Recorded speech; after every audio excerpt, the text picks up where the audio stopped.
నమస్తే, నేను సిరి. ఇప్పుడు ఏదైతే విజయసాయిరెడ్డి గారు అంటే చంద్రబాబు నాయుడు గారి మీద కేసు పెట్టడానికి శాంతి గారు అంటే గతంలో మనం అనేకసార్లు మాట్లాడుకున్నాం, తన యొక్క చెల్లెల్ని వాడుకుంటున్నారు, తనకు ఒక బంఫర్ ఆఫర్ ఇచ్చారని చెప్పేసి కొన్ని వార్తలు అయితే వస్తున్నాయి. అసలు ఏం జరిగింది? చంద్రబాబు నాయుడు గారి మీద అసలు అంటే ఒక కేసు ఫైల్ చేయాల్సిన అవసరం ఏమొచ్చింది? దీని వెనకాల అసలు కథ ఏం జరిగిందనే అంశాన్ని మనకు వివరించడానికి మనతో పాటు ఉన్నారు ప్రముఖ రాజకీయ విశ్లేషకులు అంకమరావు గారు. నమస్కారం సార్. నమస్తే సార్. ఇప్పుడు చూస్తుంటే విజయసాయిరెడ్డి గారు అంటే శాంతి యొక్క చెల్లెలు ఎవరైతే ఉన్నారో తనతోని చంద్రబాబు నాయుడు గారి మీద కేసు పెట్టాలి అని చెప్పేసి తను ఒక బంపర్ ఆఫర్ ఇచ్చారు ఈమెకి అని చెప్పేసి కొన్ని వార్తలు వస్తున్నాయి. అసలు చంద్రబాబు నాయుడు గారి మీద ఈ అమ్మాయి అంటే ఈమెతో కేసు పెట్టించాల్సిన అవసరం ఏమొచ్చింది? దీని వెనకాల అసలు ఏం జరిగి ఉంటుంది సార్?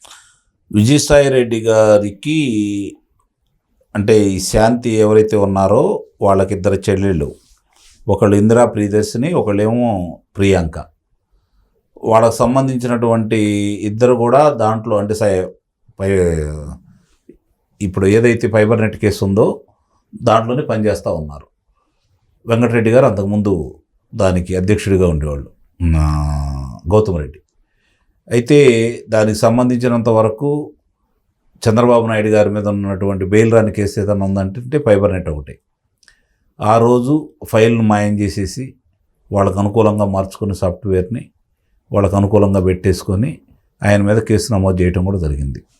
దానికి ప్రముఖ పాత్ర వహించింది ఇందిరా ప్రియదర్శిని అనేది ఇప్పుడు మనకు వస్తున్నటువంటి వార్తలు. రెండోది, వీళ్ళిద్దరిని ఆ ఉద్యోగంలో తీసుకునేటప్పుడు నియమ నిబంధనలకు విరుద్ధంగా వాట్సాప్లో మాత్రమే తీసుకోవడం కూడా జరిగింది. అట్లానే వీళ్ళే కాకుండా ఇంకా చాలామంది అంటే ఎక్కువ మందిని కూడా దాంట్లో నియమించేసి నెలకి 3 కోట్ల రూపాయలు నష్టం కూడా చేకూర్చడం కూడా జరిగింది.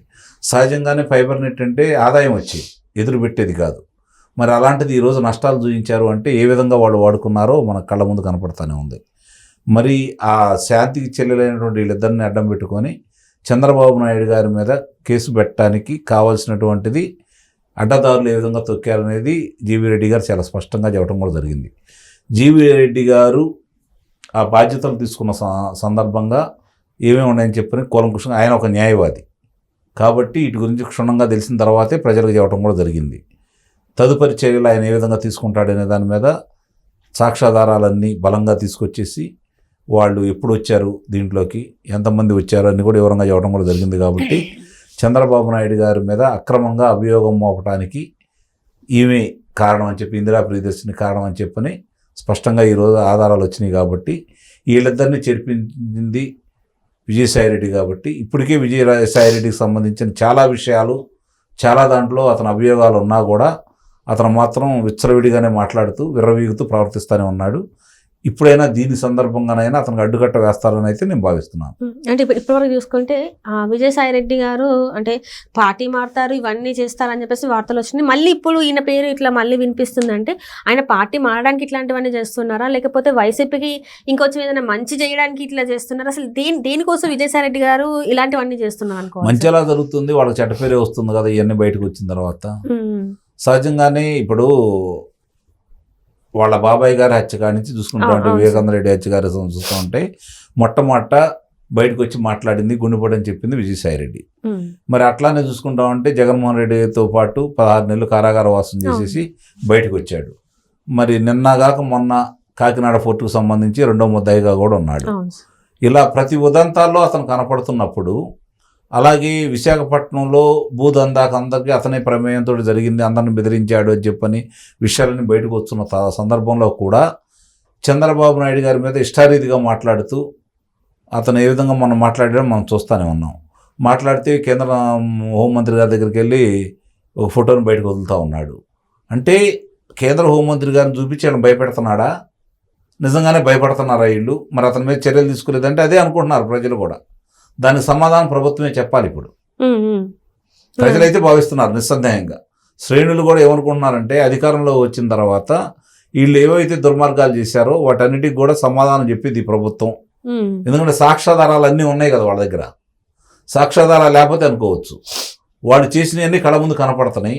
మరి ఈ సందర్భంగా వీళ్ళందరికీ శిక్షలు పడతాయి అని చెప్పి ప్రజలైతే భావించారు.